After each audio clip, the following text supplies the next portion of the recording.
A todos, gracias por estar nuevamente en La Voz del Día, en Altavoz, acompañándonos con los programas y la entrevista que tenemos pensado este día para ustedes. Este jueves, esta semana un tanto irregular por el feriado de Navidad, que espero además hayan pasado muy bien con los suyos, con quien haya disfrutado, de la manera además que usted haya querido disfrutarla y celebrarla, recordando, agradeciendo, en fin.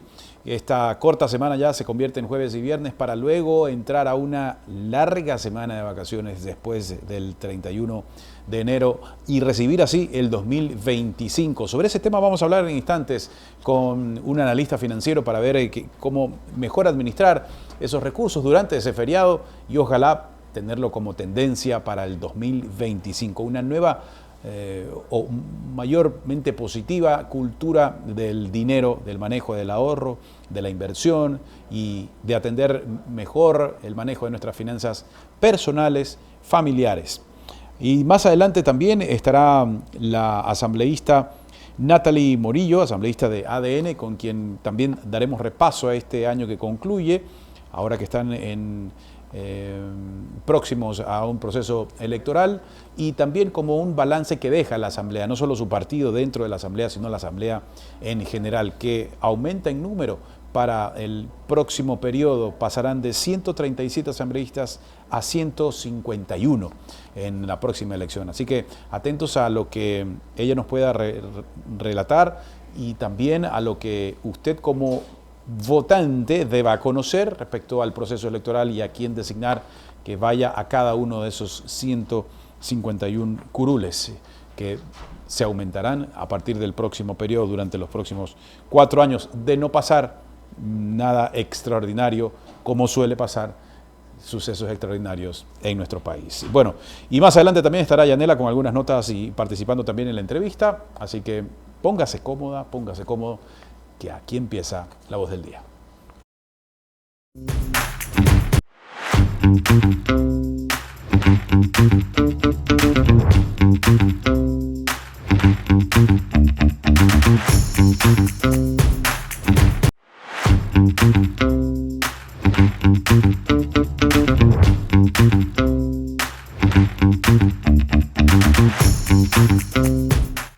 Fernando Peralta, analista financiero. Gracias, Fernando, por nuevamente acompañarnos en La Voz del Día. Espero yo que muchos hayan seguido tus recomendaciones que nos diste semanas atrás para, a través de ese acróstico, invertir, ahorrar, pensar en nosotros y también gastar en lo que correspondía el 13º. ¿Cómo estás? Bienvenido. Hola Andrés, muy buenos días, espero que me escuches bien. Muy Ante bien. todo, feliz Navidad para todos ustedes, para tus oyentes y encantado de otra vez estar aquí. Fernando, gracias. Sí, igualmente feliz Navidad y que sea un gran 2025. Justamente pensando en el recibimiento del próximo año, lo anteceden 5 días largos de vacaciones en los que no solamente se junta el fin de mes, se junta quizás ya el 13º, si es que alguien lo pudo administrar de mejor manera, pero este inicio del año con un importante gasto de movimiento, flujo que tiene que administrarse durante estos días, ¿qué marca para cada persona y para cada familia la pauta de lo que quizás podría ser su comportamiento a lo largo del año o debería ser así con esos recaudos que tome? Mira, justamente como lo hablamos la otra vez, nosotros hablamos de un acróstico llamado DREAMS, en el cual además de un consumo, también hay que hacer un consumo responsable, también un ahorro responsable.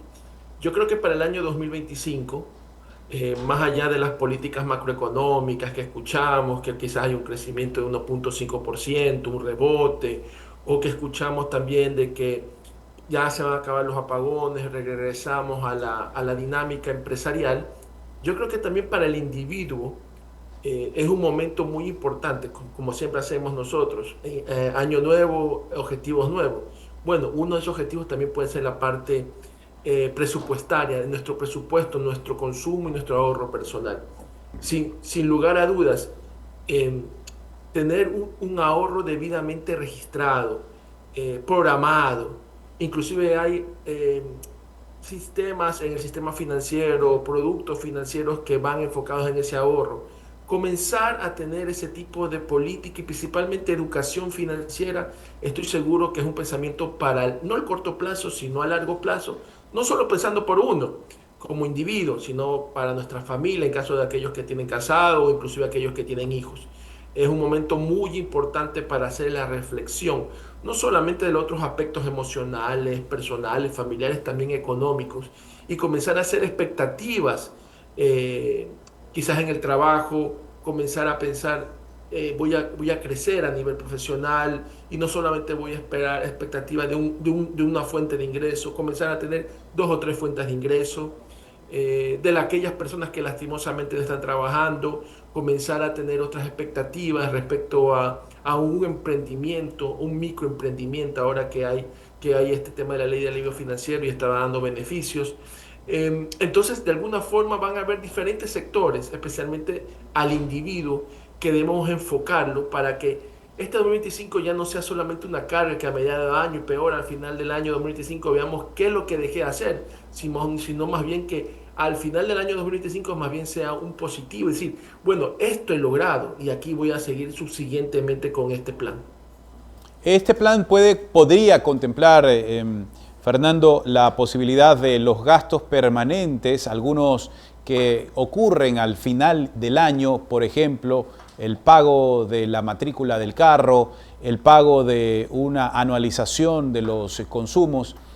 ¿Cómo observas tú que esta política de hacer no un solo pago cuando se lo requiere o cuando corresponde, sino mensualizar ese ahorro para que se alivie la carga mensualmente si es que tu flujo te lo permite? Claro, por supuesto.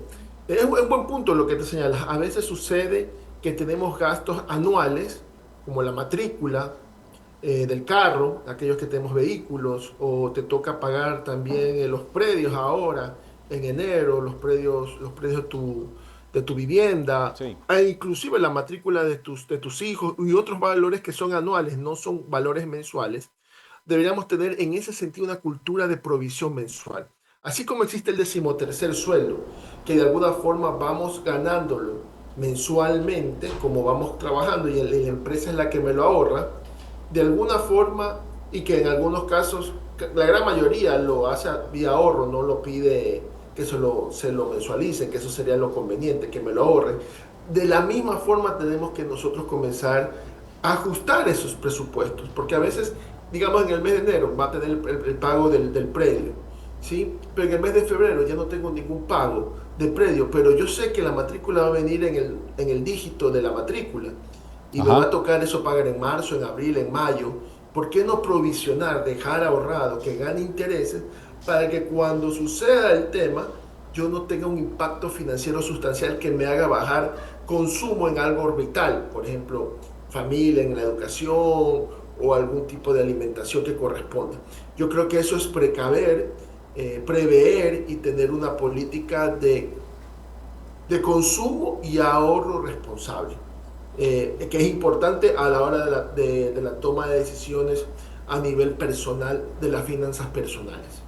¿Qué beneficios podrías anotar, Fernando, respecto a esta diversificación de ingresos y que en los últimos años quizás ha cobrado mayor fuerza por el aspecto juvenil de la fuerza laboral, que no tiene como un objetivo absoluto el trabajar 8 o 10 horas en una empresa al día, sino que busca a través de diferentes fuentes generar esos ingresos compartiendo sus horarios y combinándolos de alguna medida con sus estudios?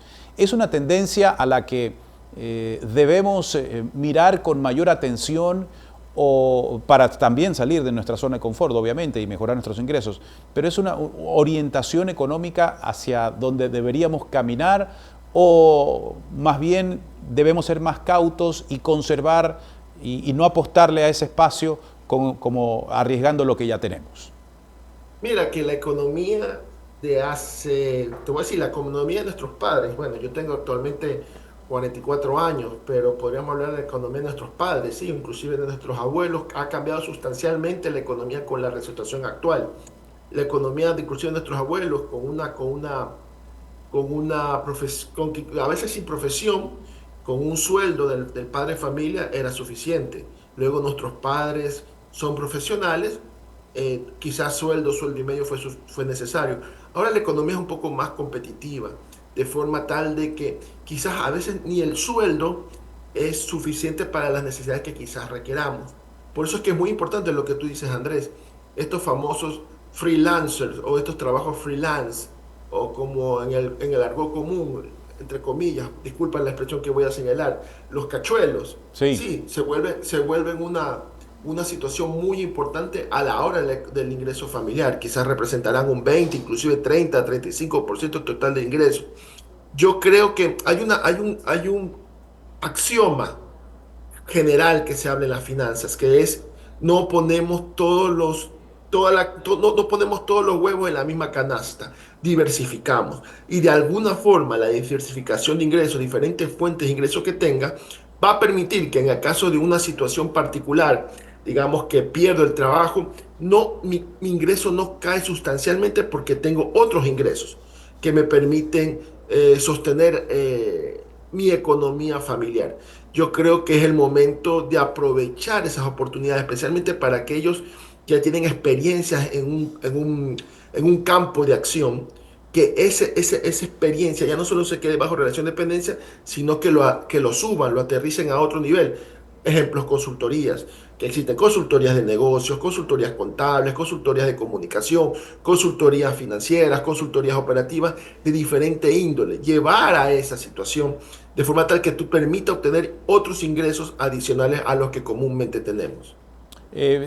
Finalmente, Fernando, respecto al ejemplo que nos debemos dar a partir de este feriado, de este inicio del año, tomando en cuenta que son 5 días y que los gastos pueden llegar en una medida quizás que no estuvo programada o no habían los suficientes fondos para destinar a un viaje, pero sin embargo sí voy al viaje y sí hago ese gasto para poder tener el total control Que hables un poco las banderas. de esto que se puede poner como foco o ejemplo o modelo el inicio del fin de año para lo que puede ocurrir en el transcurso del 2025. Yo lo que creo que estos 5 días que vamos a tener a partir del 31 de diciembre, 1 de enero, aprovecharlos, lógicamente, hacer un descanso, pero también una retrospectiva de lo que hemos hecho y qué es lo que tenemos que hacer. Ese conocimiento más allá de la parte financiera, entender que cada año tenemos que ser mejores, no quedarnos con el mismo personaje que estábamos al 2024, sino buscar nuevas expectativas. Yo creo que ese es el reto que tenemos todos nosotros no solo a la hora financiera, sino como personas. Sí. En ese sentido, el, el quizás cometí errores financieros en el 2024, no ahorré como debía ahorrar. Bueno, voy a mejorar esa situación. Creo que son puntos sustanciales a la hora de hacer un buen plan. Acordémonos que de nosotros, especialmente quizás los que no somos solteros, los casados, no solo depende de nosotros, hay gente que depende de nuestra familia, inclusive los solteros, los papás, los mamás, los abuelos dependen de nosotros y de alguna forma comenzar a generar esa riqueza personal, ese ahorro con expectativas a largo plazo, yo creo que es el modelo que debemos seguir. Fernando, gracias por entregarnos otras recomendaciones, al igual que lo hicimos con el 13º, ahora a inicios de fin de año, que este impulso sirva para darnos una correcta planificación de nuestras finanzas y que se convierta en una cultura permanente para administrarlos de la mejor forma. Fernando, gracias por las recomendaciones. No, muchísimas gracias por la invitación, Andrés. Te deseo a ti, a tu audiencia, como dije, feliz año, feliz Navidad, feliz año nuevo, que la disfruten con su familia y que no perdamos la esperanza que habrán tiempos mejores en el Ecuador. Gracias, Fernando, por ese aliento. De la misma forma, para ti, un feliz 2025. Pausa en La Voz del Día y cuando volvamos, la asambleísta Natalie Morillo para, como decíamos, hablar de un pequeño balance de este último año que concluye la Asamblea, sus desafíos para el próximo año, la reelección y algunos temas pendientes en la comisión también que la legisladora integra y compone. Venimos enseguida con el recordatorio, además de las redes sociales que siempre están a su disposición en pantalla. Y ya venimos con más en La Voz del Día.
Andrés, ¿cómo vas? Yo, muy bien. ¿Tú? Sí, ¿Qué tal la muchas Navidad? gracias por... ¿Estábamos al aire ya? Sí, así Pensé es. que estábamos aquí conversando y todo. Es que así es este programa, es así. Así es. Por eso nos gusta. Pero cuéntame un poco, ¿qué tal la pasaste en Navidad? Muy bien, ¿Sí? reuniones familiares, comida. ¿Comiste bastante? Lindo. Ajá. A mí se me nota que comí bastante, de hecho. Yo no lo noto. No, la yo verdad. sí. Yo te veo igual. O sea, no estás Yo lo noto. Ok. Pero bueno, entre tantas cosas bonitas que tenemos, que vamos a hablar de todo un poco de Navidad, todo Sí, lo que ha pasado sí. y de lo que va a pasar, te cuento que tenemos a una entrevistada, a Natalie Morillo. ¿Te parece si la presentas? Claro que sí. Ok. Asambleísta, empezamos entonces, antes la colilla de presentación. No se nos vaya.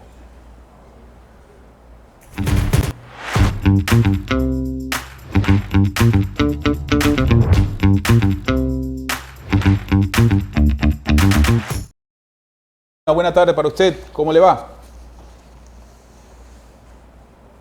Buenas tardes con todos, qué gusto, gracias por la invitación. Buenas tardes a toda la audiencia de TC Televisión que nos ve en este momento, a estas horas, a través de la frecuencia de TC. Esta vez estamos en altavoz, solamente. Por la mañana en TC, la noche también, pero ahora estamos en altavoz, no se preocupe, no se preocupe. Eso pasa cuando los comunicadores están en uno y otro lado ahí, de repente cachueleando también. Bueno, le queríamos dar... Disculpas entonces, No, solo no se entonces a la audiencia que nos ve a través de las plataformas de altavoz. Así es, así es. Asambleísta, pues bueno, queríamos empezar haciendo un diagnóstico general y quizás es muy difícil para un asambleísta calificar la gestión de la asamblea porque no está todo en su control, no está en todo en su poder ni en sus manos. Pero, ¿qué podría resumir respecto a la gestión que este 2024, que ya concluye, realizó la Asamblea Nacional? Gracias por su pregunta, Andrés. Pues al inicio del proceso legislativo de este periodo se vio que existía un diálogo entre el gobierno. Se empezó precisamente el proceso electoral, el periodo electoral. Hemos visto diferentes políticas se han alineado para darle la contra al presidente de la República de un buen debate como debería realizarse en la Asamblea Nacional, y se ha dejado de lado temas de interés nacional como es precisamente el tema de la seguridad, el tema de salud, el tema de educación, temas que en este momento necesitamos como país y que es lo que la ciudadanía tanto nos pide. Lamentablemente, en lugar de cohesionarnos, lo que se ha hecho el legislativo es separarse, poner una barrera poner un escudo ante todo lo que sea propuesta por parte del presidente Daniel Noboa. Un claro ejemplo es la ley antipillo, que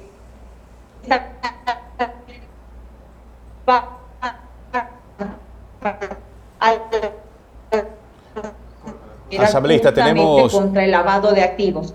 La Asamblea Nacional le dijo no a este proyecto y lo archivó en primer debate, teniendo enviado por el presidente de la República. Nunca antes en la historia de la Asamblea Nacional se ha visto que un proyecto económico urgente haya sido archivado en primer debate, y ahí nos damos cuenta cómo estas organizaciones políticas y las distintas entre pensamientos, entre ideologías, y que no se pueden ver. Hemos visto cómo han actuado de manera conjunta para bloquear toda iniciativa que sea en beneficio del país y en contra del presidente. Y aquí no nos damos cuenta que no se están poniendo en contra del presidente, están poniéndose en contra de los millones de ciudadanos, de los millones de ecuatorianos que piden a gritos esta gobernanza y piden soluciones para todas las crisis que tiene el país en este momento, y que no han sido creadas por el actual presidente de la República, sino que ya viene una cadena, y que más bien ahora lo que se está tratando de hacer es solucionar. Como usted lo sabe, y como es un periodista, Andrés,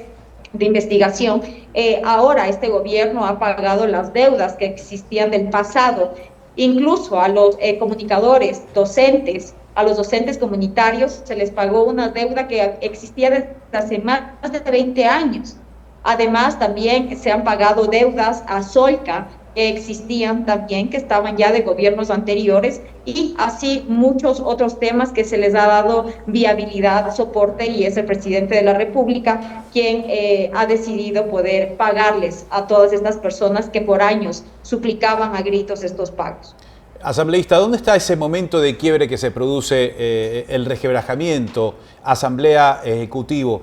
Tomando en cuenta que al inicio pues no fue así, más bien fue todo lo contrario, con la aprobación de los proyectos de carácter urgentes que envió a la Asamblea Nacional y que se aprobaron casi unánimemente con una mayoría absoluta. ¿Dónde ocurre este antes y después con la relación con el Ejecutivo que permite este distanciamiento aún marcado? Es claro el distanciamiento, cuando se dieron cuenta que el presidente, aquí en la Asamblea, cuando se dieron cuenta que el presidente estaba poniendo mano dura a estas economías criminales, que estaba poniendo mano dura al crimen organizado, y que no le temblaba la mano precisamente para poder sacar al país de la crisis de inseguridad en la que se encuentra. Desde ese momento empezaron a existir los bloqueos.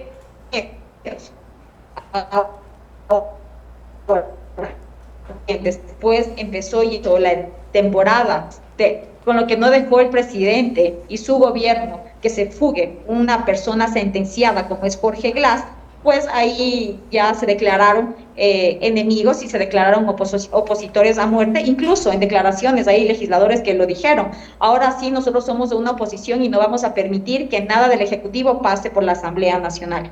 Claro, como también ellos saben que están siendo vistos por parte de la ciudadanía, hay algunos temas que no pueden demostrarse tan públicamente en desacuerdo, decirlo frontalmente, sino que ponen muchos argumentos para justificar cómo están tratando y cómo están debatiendo dentro del Pleno Legislativo.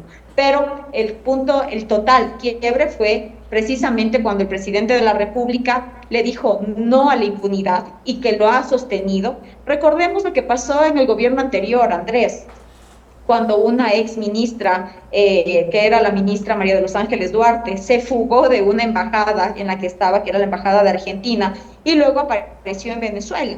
Una fuga, quién estuvo a cargo, quién no, en ese momento no dijeron nada, en ese momento no hubo un llamamiento a juicio político, como ahora sí estaban violando y estaban en contra de la soberanía del Ecuador, justo porque su canciller y su ministra del Interior no permitieron la fuga de una persona que incluso estaba fugada de la prisión, porque recordemos que en el gobierno anterior también se le dio las facilidades para que este señor, quien tiene una sentencia, quien no está recién siendo procesado, sino que ya tiene una sentencia en firme y otros cuantos casos más que se están investigando, salga, se fugue del país, salga de la prisión, salga de la prisión domiciliaria que tenía. Eso lo permitió el gobierno de Guillermo Lasso hace 2 años, que fue en el 2022 para ser exactos. Este presidente de la República, con decisión, con valentía, les dijo: yo no voy a permitir eso.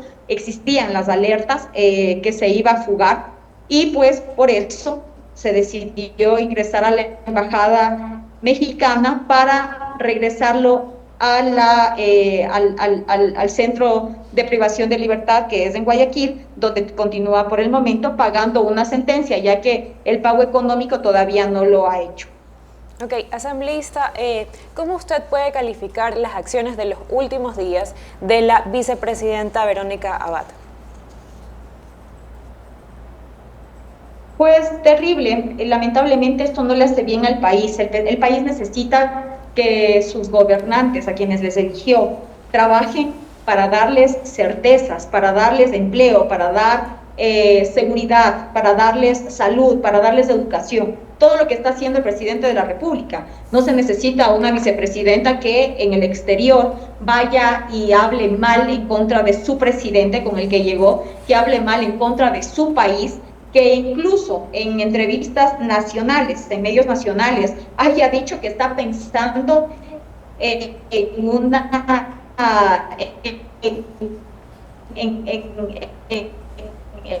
los procesos judiciales que estén abiertos contra el presidente de la República. También ha hablado sobre el tema de Jorge Glass. Incluso recordemos que todos los procesos que se han hecho y que ha hecho el presidente de la República, Daniel Noboa, han sido para cuidar y precautelar la dolarización. Ella dijo que va a bajar los puntos del IVA que se subieron y que estaban justamente para ciertos temas de interés que tiene en este momento el país. Ella ha dicho que todo va a sacar, que en un mes va a dejar destrozando el país. Lamentablemente eso no puede ser, no es un deber ser, y le vemos ahora que incluso ni siquiera quiere acatar la disposición para lo que fue ella. A ver, sabemos que constitucionalmente se dice que el vicepresidente o la vicepresidenta asumirá el cargo que el presidente le asigne. Ahora ni siquiera quiere asumir eso, no ha respondido nada, pero sí le vimos generando ruido, yendo a hacer escándalo en la infraestructura de la vicepresidencia de la República, y estando en los medios de comunicación de la Revolución Ciudadana, valga decirlo, quejándose y dejando abierto el tema de lo que ella haría si llega a posesionarse como presidenta de la República, encargada durante los días que el presidente podría no estar. Y precisamente sobre este caso, ¿qué opinión merece las declaraciones que dio la jueza Nubia Vera sobre supuestas acusaciones que había recibido por parte del Ejecutivo? Sí, hoy en la mañana estuvo la jueza. Ella no supo qué responder cuando se le preguntó si era por parte del Ejecutivo, del presidente Daniel Noboa. Incluso ella señaló que no tenía contacto, que no le conocía al presidente Daniel Noboa de manera cercana, más que en los medios de comunicación. Así que este tema ahora está en manos de la justicia, pues será la justicia quien determina los casos. También el presidente del Consejo de la Judicatura ha dicho que va a iniciar un proceso porque ha sido presentado estas declaraciones por parte de la jueza y que no han sido reales, que han sido sacados del contexto. Así que nosotros, respetando la independencia de funciones, pues esperaremos el pronunciamiento de los mismos. El señor Godoy le envió un comunicado a la comisión porque no se ofrecieron su intervención, no estuvo en conjunto con la convocatoria de la jueza tampoco. ¿Qué se ha dicho respecto de su comparecencia y si esperan también un pronunciamiento de parte del presidente del Consejo de la Judicatura? Andrés, lamentablemente en esta comisión hay una mayoría de la Revolución Ciudadana, incluso quien preside es alguien de la Revolución Ciudadana. Verá, le voy a poner un ejemplo de cómo se está manejando en este momento el legislativo. Cuando les conviene a los asambleístas de la Revolución Ciudadana y sus aliados, como son los socialcristianos y Construye, nos damos cuenta que ahí todo funciona. Pero cuando es al revés, cuando nosotros como ADN estamos solicitando información y presionando para temas que realmente son de interés nacional, no funciona nada y ahí sí tienen que seguir según la normativa. Yo estoy en la comisión creada, en la comisión ocasional, que trata la reforma al artículo 5 de la Constitución sobre el regreso de las bases militares extranjeras al país. Un tema que debería interesarnos a todos, teniendo en cuenta la alta criminalidad que existe no solamente en el Ecuador, sino en el mundo entero, y que hemos visto cómo el crimen organizado ahora está operando, no solamente en las fronteras, que está operando por el aire y por el mar. ¿Cómo están? ¿Qué capacidades tienen nuestras Fuerzas Armadas para ello? Por eso necesitamos de la cooperación internacional. Sin embargo, ellos, en esta mesa legislativa, la preside Gisela Garzón, que es de la Revolución Ciudadana, se han opuesto desde el primer momento a que este tema tan importante se tramite. Nosotros teníamos para el 22, este domingo 22 de diciembre, presentar el informe para primer debate que tendría que ser debatido. Esperábamos que este año en el pleno de la legislatura, pero sin embargo no se dio, no se realizó, y la justificación fue que mientras que hay plenos, no se puede convocar a las sesiones de la comisión. Yo desde el día 1 presioné, pedí que se tramite en 30 días, porque la presidenta de esta comisión pedía que sean 60 días. Se estableció, como yo sugerí, como bancada de ADN, en los 30 días, es decir, el 22, como estoy mencionándolo en este momento, y de ahí hemos tenido un montón de trabas, incluso semanas en que no se sesionó, y una semana en la que se sesionó una vez. La semana anterior yo hice un requerimiento oficialmente también, todos están en la bandeja del TTS, que es el sistema que se utiliza aquí en la Asamblea Nacional, pidiéndole a la presidenta que pueda realizar estas sesiones de manera presencial, de manera híbrida o de manera virtual, teniendo en cuenta la premura del tiempo y que teníamos que nosotros cumplir con el mandato, necesitábamos cumplir con lo que establece la norma. La justificación de ella fue que no se podía realizar las sesiones de comisión mientras que existía el pleno, una sesión convocada al pleno. Hoy en la mañana hubo una comisión de justicia en la que justamente se le llamó a la jueza que ha dado estas declaraciones, y nosotros estábamos convocados para las 10 de la mañana, empezamos casi una hora tarde porque la presidenta de la Asamblea Nacional dio paso a esta comisión que se estaba realizando también a las mismas horas, y ahí sí no ocurría este tema de que no se puede sesionar una comisión mientras que exista una convocatoria al pleno legislativo. En estas incongruencias es en las que nos encontramos en estos momentos. Un tema tan importante que es de interés nacional, en la que muchos de ellos pregonan y dicen que la seguridad es lo principal en el país, no quieren tratar un tema como es el tema de la cooperación internacional para poder tener interdicción en seguridad, para poder tener a los cooperantes que nos puedan ayudar a solventar las crisis y lo que nos hace falta, como es la tecnología. Sí. Estima, por tanto, que no va a estar a tiempo ese primer informe y el segundo eventualmente para que vaya al Pleno, y que no se cumplan los plazos para que, como se lo tenía previsto inicialmente, en segunda vuelta se convoque se adhiera a este referéndum sobre esta consulta que se ha planteado en la reforma parcial? Sin duda, Andrés. La Revolución Ciudadana se opuso a esto. Teníamos que haber presentado el informe, ya teníamos que haber presentado el informe el 22 de diciembre, no se lo presentó, aún ni siquiera hemos sesionado para poderlo revisar dentro de la comisión, recién el equipo técnico lo está realizando, seguramente se convocará para mañana, pero no se va a realizar esta consulta, este referéndum en la segunda vuelta, como también nosotros lo planificábamos, para poderle ahorrar al Estado unos 60 millones de dólares e incrementarlo dentro del proceso electoral que ya está en pie, que ya está en marcha, en el cual ya existe un presupuesto y una planificación. A esto le ha dicho que le han dicho que no a ahorrarse 60 millones de dólares al país, y también están diciendo no al tema de la seguridad, al tema del combate al crimen organizado, que en este momento es tan imperioso en el país. A todo eso se han opuesto, y aquí nos damos cuenta cómo ellos se manejan de manera muy conveniente. Como a ellos les conviene ahorita este tema de la vicepresidenta y poderle dejar a ella en funciones, y están con este tema político en este momento en contra del presidente de la República, pero le están diciendo no al otro tema que es de interés nacional, como es de los ciudadanos, donde yo he ido a territorio todos los ciudadanos dicen que están a favor de estas bases militares extranjeras, porque en soberanía lo que nosotros necesitaríamos y lo que se debería permitir es que el pueblo ecuatoriano le diga sí o no a este referéndum, nada más.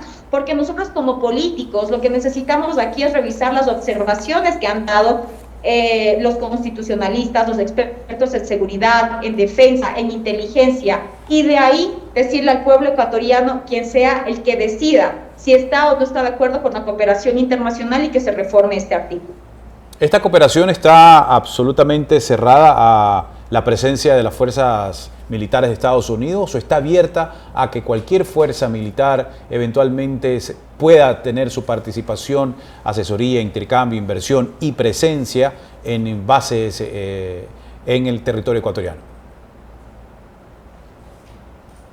Ellos están cerrados a cualquier tipo de cooperación internacional. Ya lo vivimos en ese gobierno de una década que duró, en el cual le cerraron las puertas a la cooperación internacional y que por eso incluso alejaron a muchos cooperantes y donde ya no existió la seguridad jurídica. Por eso también hay personas o hay empresas que ya no quieren invertir en el Ecuador porque le consideran riesgoso, porque temen a que ese gobierno pueda regresar y volver con las mismas mañas que tenían durante 10 años que estuvieron en el poder.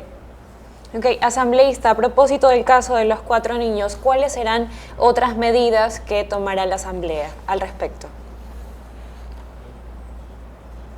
Están en algunas investigaciones, supuestamente de fiscalización, aún no ha existido una convocatoria formal, solamente se escuchan voces y hasta que no exista un pronunciamiento oficial, mal haría yo en decirle cuál es el proceso a seguir o si va a enviar el caso a alguna comisión. Sin embargo, la Comisión de Seguridad, que es presidida por una colega también de la bancada de ADN, ha pedido información y ha pedido insumos a las Fuerzas Armadas para poder revisar el tema.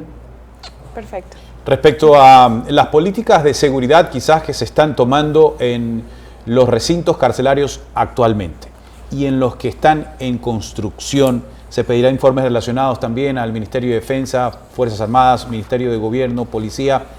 Y lo digo como antecedente con lo que ocurrió este fin de semana, días atrás, no este fin de semana, sino el 23, el atentado contra la nueva cárcel en Santa Elena. Quizás el reforzamiento de medidas de seguridad, repito, en los centros carcelarios actuales y en los futuros que se están construyendo. Sí, lamentablemente hay muchas personas que por hacerle quedar mal al gobierno están generando un caos en el país, en ciertas zonas que son valoradas o que están puestas como zonas rojas o zonas críticas en el ámbito de seguridad y se oponen a todo lo que sea el cambio para el país para poder salir de esta crisis de inseguridad en el que estamos desde hace años atrás. Y por eso, como quieren generar caos, como en este momento están simplemente pensando en los réditos políticos, teniendo en cuenta que el 9 de febrero va a existir ya las nuevas elecciones nacionales, en donde se va a elegir al presidente y a los asambleístas y parlamentarios andinos, pues generan estos caos que muchas veces son provocados por ellos mismos.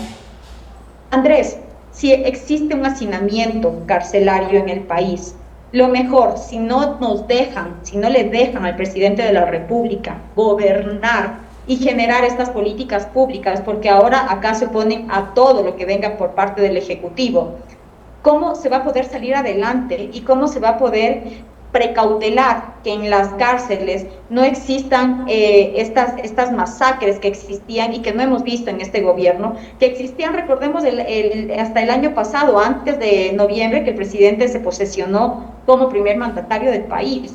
Veíamos cómo incluso habían los coche bomba, los explosivos, y esto detonaba para que dentro de las cárceles también existieran estas masacres que vivíamos aproximadamente cada semestre o cada trimestre en un año. Eso es a lo que se oponen a que exista una tranquilidad no solamente en las calles, sino que también los presos, los que son de alta criminalidad, estén en unas cárceles y los otros menos peligrosos estén en otras, y que no existan estos enfrentamientos entre las bandas. ¿Encuentra, asambleísta, que la futura conformación de la Asamblea de 137 a 151 legisladores la volverá a atomizar quizás aún más de lo que está ahora? ¿No cabe una reforma que impide ese aumento progresivo de asambleístas en la medida del crecimiento también poblacional? Y hablando de los resultados que se han producido en los últimos años, ¿esto es más o menos conveniente para la Asamblea y el país, que es lo que en definitiva quieren los ecuatorianos? Sí, por parte del gobierno, Andrés, están revisando algunas reformas que se podrían realizar y hacer a la Constitución, que son vía consulta popular o referéndum, para consultarle a la ciudadanía si está o no está de acuerdo con estos cambios y estos mecanismos que se puedan adaptar. Y lo avisaremos, lo anunciaremos en su momento, pero sí es importante aquí que toda la ciudadanía en las próximas elecciones tenga en cuenta quiénes están oponiendo y quiénes no permiten la gobernabilidad del Ecuador, quiénes no permiten la gobernabilidad del país, quiénes no permiten y quiénes están negando justamente a estos cambios que necesitamos como Ecuador y cómo necesitamos enfrentarnos a estas crisis multidimensionales que existen. Así que justamente si se necesita una gobernabilidad, pues lo más idóneo sería que los asambleístas, la mayoría de asambleístas, sean de la misma bancada, del mismo bloque del presidente de la República. Asambleísta, le agradecemos por su tiempo esta tarde en Altavoz y gracias por compartir sus comentarios sobre algunos temas de interés nacional. Que le vaya muy bien. Muchas gracias. Gracias a ustedes, un gusto siempre y a las órdenes. Unas felices fiestas. Igualmente para usted, un feliz 2025. Bueno, ahí la asambleísta Natalie Murillo, asambleísta de ADN, dándonos algún resumen, panorama y también posturas respecto a lo que ella considera ha sido un tropiezo permanente, la actitud de ciertos legisladores de otras bancadas identificadas por la Revolución Ciudadana, que a su juicio han impedido que algunos proyectos prosperen y que otras reformas, como la que se presentó respecto a la ubicación de una base extranjera, futura base extranjera en el Ecuador, pueda prosperar a través del futuro referéndum que, como lo explica, no alcanzarían los tiempos para que se realice en la segunda vuelta electoral. Así es, Andrés, y también su posición en cuanto al caso de la vicepresidenta, también las expectativas que hay, pues, ¿no?, en el caso de los 4 niños. Entonces, vamos a un corte, pero antes, recuerden de nuestras redes sociales, estamos en TikTok como, muchas gracias a mi querido productor, porque todavía no me aprendo las redes, altavoz.es, en Facebook como Altavoz S, en X, en Instagram y en YouTube como Altavoz Eco. Ya venimos.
Los momentos, las fechas, los espacios o los días, las horas en las que uno decide empezar algo, yo creo que es indistinto respecto a tomar una decisión sobre algún propósito, un objetivo. Suele ocurrir con mayor frecuencia que al principio de año o al despedir otro, inmediatamente nos hacemos un repaso de lo que hicimos en este año y un propósito inmediato de lo que va a suceder en el siguiente. Lo lógico y creo yo sano sería a lo largo de los meses hacernos una evaluación permanente de cuán cerca o lejos hemos estado de esos propósitos. Pero lo que quiero llegar es que no importa si es este inicio del 2025 o el primer trimestre de 2025 o a mitad del 2025 o a finales del 2025 donde usted se plantee los propósitos. Lo importante es el planteamiento del propósito y la decisión consciente de que necesitamos hacer un cambio, necesitamos hacer un reordenamiento, hablando de nuestra vida personal, de nuestras finanzas, corregir el rumbo que hemos dado giros quizás equivocados y no tan acertados, identificarlos y tomarlos a tiempo. Y repito, no es porque empezamos enero para decir es que este año lo voy a cumplir, es que este lunes empiezo dieta, es que no importa la fecha, importa es que nos decidamos hacerlo. Así que indistintamente del momento, seamos cada vez más conscientes del poder que demandamos dentro de nosotros para ese día en el que decidimos implementar un cambio, hacerlo, darle el seguimiento del plan que hemos realizado, que estamos ejecutando y hacer una evaluación periódicamente que nos permita decidir si estamos por el camino correcto.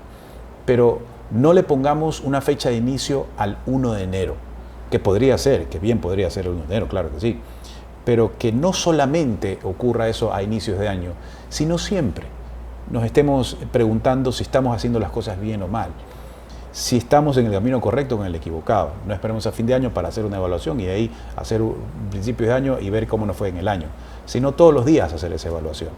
Repito, no importa la fecha, sino el momento en el que decidamos a establecer un plan honesto, sobre todo que estemos conscientes de que lo podemos realizar en el corto, mediano o largo plazo. Así que siempre las fechas de inicio nos hacen una revolución en la cabeza respecto a lo que hemos hecho y lo que queremos hacer, y por eso lo traigo a colación ahora por la propuesta también de la administración financiera que nos dio Fernando Peralta. Pero el tiempo va a ser el que ustedes escojan. Lo importante es que lo hagan conscientemente y le den un seguimiento correcto.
Esto es La Voz del Día, Yanela. Así es La Voz del Día, pero también tenemos muchas noticias internacionales. ¿Qué te parece si las comenzamos a dar? Adelante. ¿Te gustaría? Pero, a ver, cuéntame algo. ¿Tú qué piensas? ¿El productor debería seguir dándonos noticias internacionales o también un poquito nacionales? ¿Qué crees? Yo creo que no debería dejarnos de dar las noticias nacionales, pero lo que sí debería incorporar son noticias nacionales. Sí. Ya le vamos a asignar un presupuesto mayor al asignado. Pero para que él mismo contrate, vaya. Sí, o él mismo, claro, o contrate sí. a su equipo de Me producción parece. y de camarografía, reportería, que nos nutran con algunos reportajes de nuestro país, que estoy seguro a la gente le puede interesar. Muchísimos, y más ahora que se acerca el fin de año. Y bueno, te cuento que un estudio reciente realizado por científicos de la Escuela de Ciencias Marinas, Atmosféricas y de la Tierra de la Universidad de Miami ha detectado que 35 edificios a lo largo de la costa entre los municipios de Miami Beach y Sunny Beach en Florida están experimentando subsidencia, un fenómeno en el que la superficie se hunde o se asienta de manera gradual. Veamos. Un estudio de la Universidad de Miami revela que 35 edificios en la costa del sur de la Florida están experimentando subsidencia. Es un hundimiento gradual que podría estar relacionado con la geología de la región, la construcción y los efectos del cambio climático. Es alarmante el saber que edificios tan construidos tan nuevos ya está causando el efecto. El análisis, que abarca el periodo entre 2016 y 2023, registró hundimientos que oscilan entre 2 y 8 centímetros en una zona de unos 19 kilómetros de costa. Esta zona, Sunny Isles, sería una de las más afectadas. Creo que está causando un efecto, primero, de miedo a los compradores, a los inversionistas, y el segundo, está afectando a los vendedores, porque gracias a lo que está saliendo, pues los porcentajes de ventas de condos ha disminuido en el sur de la Florida. En declaraciones remitidas a La Voz de América, los autores de este estudio advierten que el hundimiento se suele dar en los primeros 5 años de construcción de estos edificios, pero en algunos casos ese fenómeno está continuando a un ritmo constante.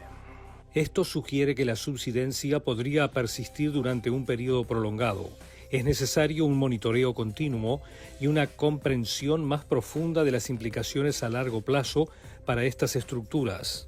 La subsidencia en el sur de la Florida está vinculada a la geología de la región, compuesta por piedra caliza con capas intercaladas de arena, y ese podría ser uno de los factores que contribuyan al hundimiento, aunque no está demostrado científicamente. Sin embargo, algunas entidades medioambientales apuntan a que este fenómeno se estaría dando a consecuencia de los efectos del cambio climático.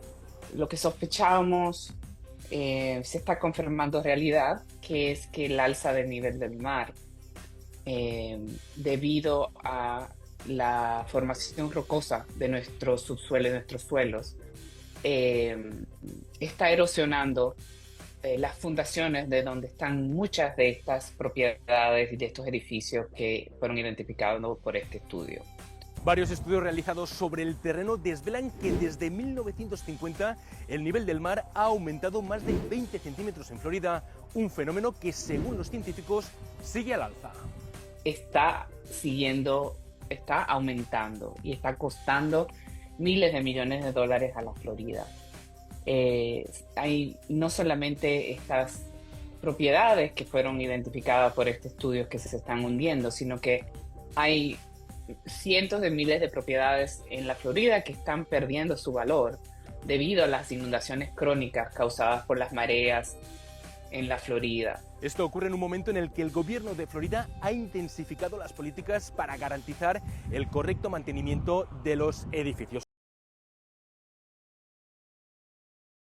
No deja de ser un tema preocupante lo que ocurre en la Florida. Hace varios meses, incluso con lo poderoso de las lluvias, también lo inusual de observar calles de Miami y otras ciudades del estado totalmente anegadas, inundadas. Entonces, eso también grafica mejor lo que nos acaban de decir los entrevistados en el reportaje sobre la vulnerabilidad en algunas zonas en la Florida, ¿no? Correcto, y no solamente ellos dicen, pues no, que probablemente todo esto se debe a un cambio climático, pero también quizás, intuyo, quizás no hubo planificación, porque Miami siempre hay muchas construcciones, entonces tanto es el peso que por ende hay un hundimiento, y dicen que los primeros 5 años es que había un hundimiento de 2 a 8 centímetros, ahora estamos hablando de que no solamente son los primeros 5 años, sino que también eso va a continuar. Así que bueno, habrá que ver, ¿no? En todo caso, Andrés, tenemos más noticias. Bueno, vamos con otro reportaje. Pero ahora Esta nos vez vamos a Venezuela. Venezuela, De perfecto. Miami tomamos un avión y bajamos a Venezuela. Muy ¿Qué bien. les parece? Y dice que hace 18 años un grupo de amigos en Venezuela decidió cambiar la Navidad. En ese momento se convirtieron en duendes y empezaron a ayudar para que Santa pueda llegar a más rincones en las calles de la capital venezolana y actualmente en otras ciudades de ese país. Veamos. Cada Navidad, más de 1000 duendes voluntarios se activan para llevar un regalo a los niños con escasos recursos de comunidades populares y ayudar con comida y ropa para personas en situación de calle y vulnerabilidad en Caracas. Todo esto que se ve en el fondo es la parte del trabajo donde los duendes van armando sus cajas y van poco a poco recolectando esos regalos según el censo que nosotros levantamos previo al evento. Y hoy mismo empiezan a salir en nuestros trineos a cada uno de los puntos de entrega. Albert de Ver, uno de los colaboradores desde la creación de Santa en las calles, relató sobre cómo nació esta acción social que este año llega a nuevos sectores de personas necesitadas e incluso a otras ciudades del país. Santa en las calles nació hace 18 años de un grupo de muchachos. Después de una fiesta decidieron ir a buscar a los niños en situación de calle y fueron a McDonald's, compraron 28 combos y salieron en una pick-up con un traje de Santa. Y la sorpresa que se llevaron es que 28 combos no alcanzó ni para un recorrido hacia Katia, ni mucho menos hacia Petare. Y por supuesto Santa Claus explicó sobre cómo ha sido el impacto en todas las comunidades a las que visitan año tras año. Es muy bonito, ellos siempre me esperan para que yo les dé sus regalos, interactuamos, me entregan sus cartas y bueno, claro, el 24 les llevo sus regalos. Esto es como que un adelanto. El proyecto Santa en las calles, a través de la recolección de bienes de carácter no monetario, busca aliviar las necesidades básicas de muchas personas y también de repartir felicidad a quienes necesitan un respiro de la difícil situación por la que pueden estar atravesando. Álvaro Algarra, Voz de América, Caracas. Qué bien cuando la gente se une, coopera, la comunidad alienta, la gente se organiza. En este tiempo que siempre serán necesarios en todo momento, ¿no? Pero ahora en Navidad concentrados cuando la esperanza del niño de recibir algo es mayor. Así es, imagínate lo que comenzó como una iniciativa entre amigos, ahora es como un movimiento, ¿no? Que ellos van llegando a distintas ciudades para poder aportar. Y bueno, y lo mejor de todo esto es que estas personas dicen, ok, sí, lo hacemos en Navidad, pero también lo hacen en el transcurso del año. Y ese tipo de iniciativas son importantes mantener y compartir. Así es. Andrés, antes de irnos, te quiero recordar las redes sociales, ¿ya te las sabes? ¿Cómo no? Están en pantalla. Ahí está, Yo me las sé porque están en exactamente. pantalla. Ya Todas casi que están te en tomo pantalla. la lección. Acuérdense que nos pueden encontrar en TikTok como altavoz.es, en Facebook como altavoz.es, en X, en Instagram y en YouTube como altavoz.eq. Mañana nos vemos con una nueva entrega de La Voz del Día en Altavoz. Un placer como siempre. Así es, muchas gracias.